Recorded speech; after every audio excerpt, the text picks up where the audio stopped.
და ქართველი მწერალი, მუსიკოსი, რეჟისორი, პოეტი, მისი რეგალიების ჩამონათვალი ძალიან გრძელია, ამიტომ მოკლედ ვიტყვი. ჩვენი მეგობარი ერეკლე დეისაძეა დღეს იმედის დილის სტუმარი, რომელმაც გუშინ საკუთარი პოეტური კრებულის ერეკლესია წარადგინა. ერეკლე გთხოვთ?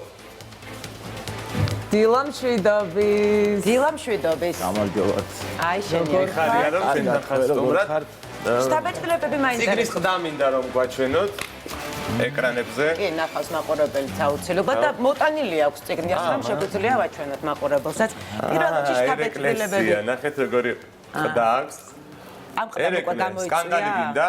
არა, ეს ყველაზე ნაკლებად სკანდალური წიგნია, სხვათა შორის ჩემი მხრიდან, რაც კი გამოსულა, ისეთი უპრეტენზიო, მაგრამ თან პრეტენზიული. 7-ზე წყნარად ჩაიარა წიგნის წარდგენა. ამას უკვე მივეჩვიე რაღაცნაირად აჟიოტაჟებს, ხო, ანუ აღარ ხდება ეს აჟიოტაჟები. ხო, მშვიდად მიმდინარეობს. კითხველი მიეჩვია შენგან. კითხველი მიეჩვია, ხალხით შედარებით უფრო გაიზარდა, ვიდრე მანამდე იყო და რაღაცნაირად ისწავლეს ავტორის და ტექსტის გარჩევა თითქოს ერთ შეხედვით. ეს ილუზიები, რაც მანამდე იყო ჩემ შემთხვევაში, რომ რაღაც ავტორის პერსონაჟთან გაიგივება, ამ შემთხვევაში თან ეს უფრო ლექსებია, პროვოკაცია აქაც ბევრია, იმიტომ რომ ეს რაღაც 9 წლიანი პოეტური გამოცდილება, რომელიც ის საუკეთესო ნაწილი, რომელიც ჩავთვალე, რომ მკითხველისთვის საინტერესო იქნებოდა. მე მგონია, რომ პოეზია მაინც არის მდგომარეობა,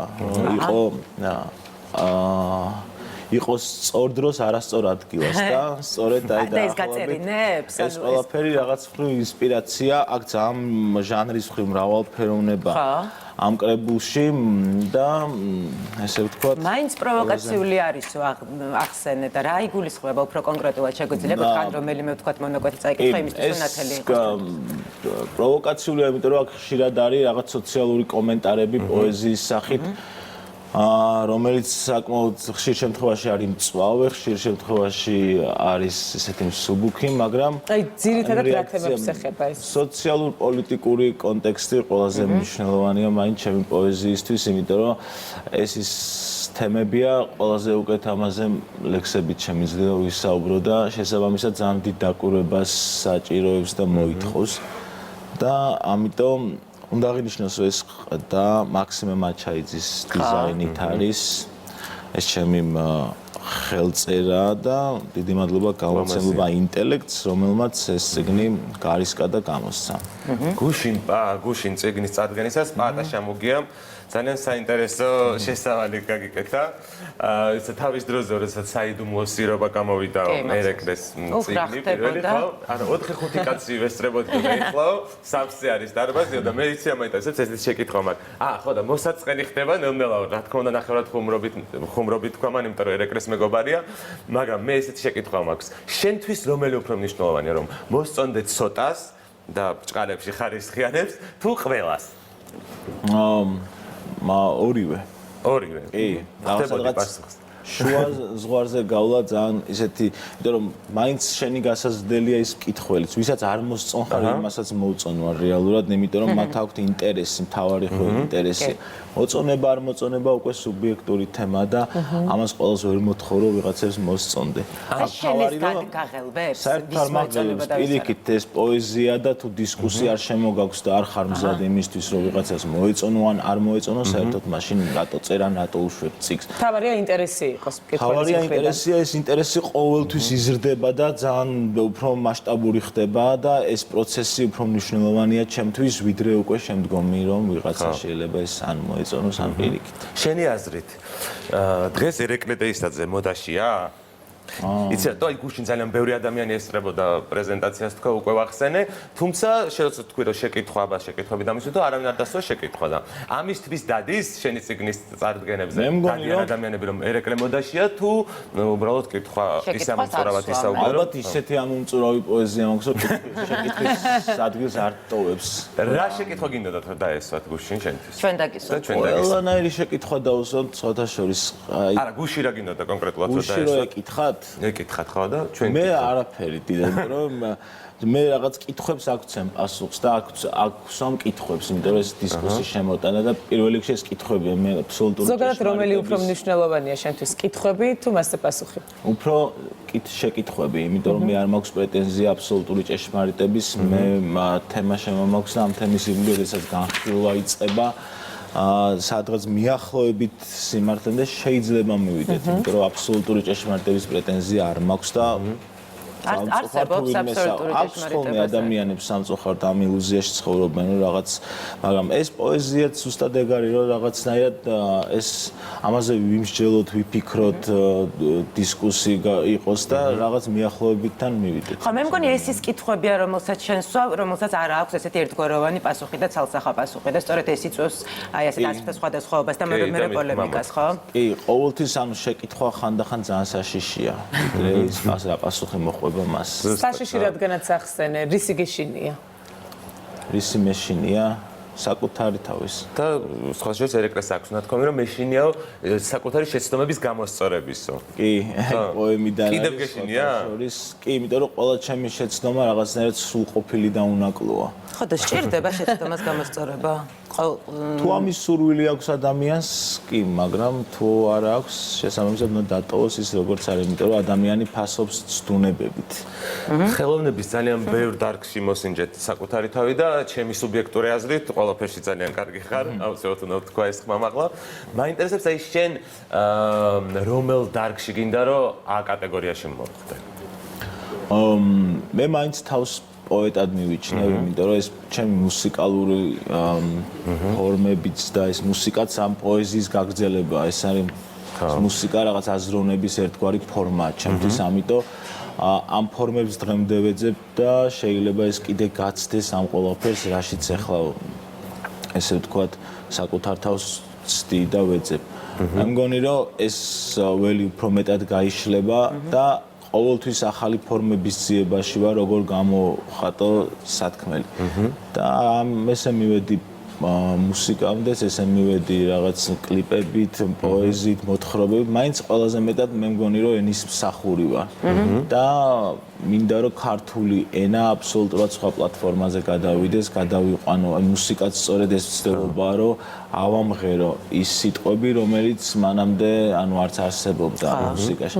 ქართულის ძალიან პრეტენზიული ენაა, აი მაგალითად როდესაც მღერის სიყვარულზე ან ძალიან კარგი გამოდის, ან ძალიან გოიმება.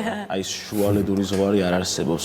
არის ეგეთი პრეტენზიული ენა, ამიტომ ეს ენა საჭიროებს მეტ კვლევას, მეტ ძიებას, წაკითხვას და აი ამ კოდის წაკითხვას ვცდილობ, რომელიც მგონია რომ ამ ენაში იმალება და ის რო უძველესი ენა, ეს ტყუილად არ წყდება, აქ არის რაღაც ის იმპულსები, რომელიც შეიძლება რაღაცა უფრო მეტი გავიგოთ საკუთარი თავის შესახებ ამ ენიდან გამომდინარე, ამიტომ ყველაზე კომფორტულად მაინც თავს ვგრძნობ პოეზიაში.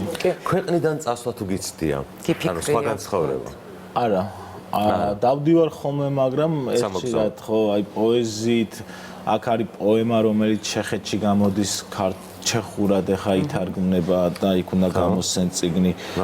ეს პოემა ითარგმნა რამდენიმე ენაზე და მქონდა პრეზენტაცია. ანუ ეს სავსებით საკმარისია, რომ რაღაც ესე ვთქვათ საზღვრების მიღმა ის საწვავი ავიღო, რაც ჩემთვის საჭიროა, რომ ამ სივრცეში არ ჩავრჩე და არ ვიყო ამ სივრცესთან ბოლომდე მიკედლებული.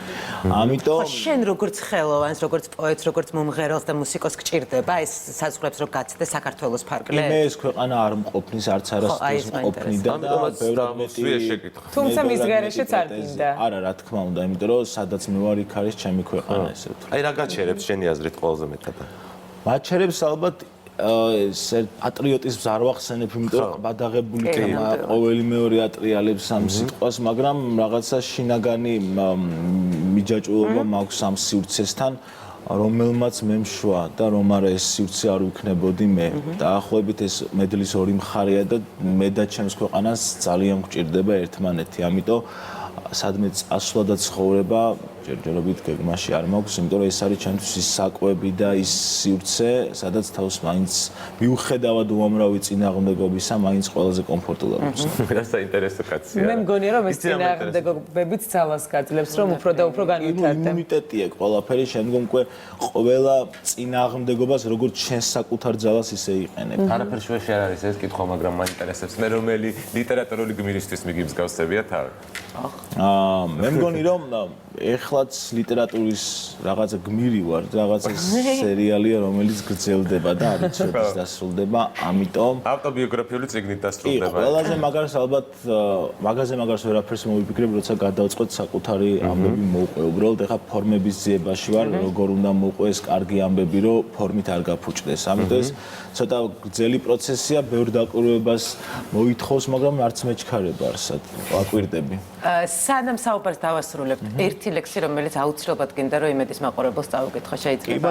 არ მიყვარს ხოლმე ესე რომ თხოვენ ხოლმე, მაგრამ იმდენი ვისაუბრეთ, რომ უფრო ნათელი წარმოდგენა რომ შეექმნას მაყურებელს. სანამ წავლენ და შეიძენენ, მანამდე. ზუსტად. ინტერესებს საუბრობთ და ინტერესი კიდევ უფრო რომ გავუხვიოთ. მე გადავიღებ. კარგი. გაკვეთილები. მე ვნახე ძილში პოლიციის შენობა შუშის, რომელსაც ედგა გამჭვირვალე გუმბათი თავზე.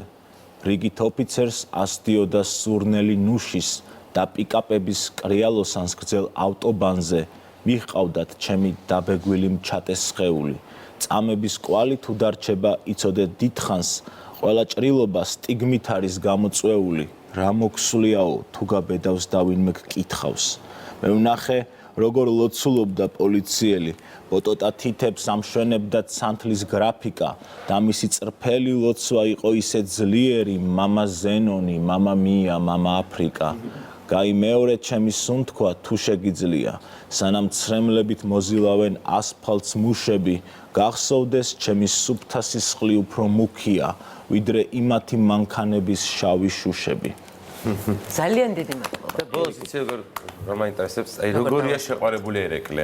რა იცვლება მაშინ? შეყვარებული ერეკლე უფრო მეტ ინსპირაციას გრძნობს ვიდრე ისეთი რა ნეიტრალური ერეკლე. თიკამ და მოკითხვა უცილებლად. თიკამ ახარაძეს მოკითხვა ჩვენგან, ჩვენი მეგობარი. ნამდვილად. დიდი მადლობა. ასეთ საინტერესო საუბრისთვის. დიდი მადლობა რომ დღეს ჩვენი სტუდიაში ერეკლეს სტუმრობა ყოველთვის ყველგან საინტერესოა ნამდვილად და ხშირად გამოხვიდე ჩვენთან. იმიტომ რომ ძალიან გულშემატკივრობთ და ყველა შენს სიახლეს და წამოწყებას გავაშუქებ და რა იქნება შემდეგი? შემდეგი იქნება ალბომი, რომელიც უკვე დავამთავრეთ და ველოდებით ძალიან მნიშვნელოვანი რელიზისთვის. ალბათ ეს საზღვარგარეთ გამოდის. უფრო მერე დეტალურად როცა გამოვა ვისაუბრებ. კარგი. აუცილებლად. დაიგეგმე მოკლედ შემდეგი სტუმრობა. კი, მე ძალიან მადლობა მიხარია. ერეკლე. დიდი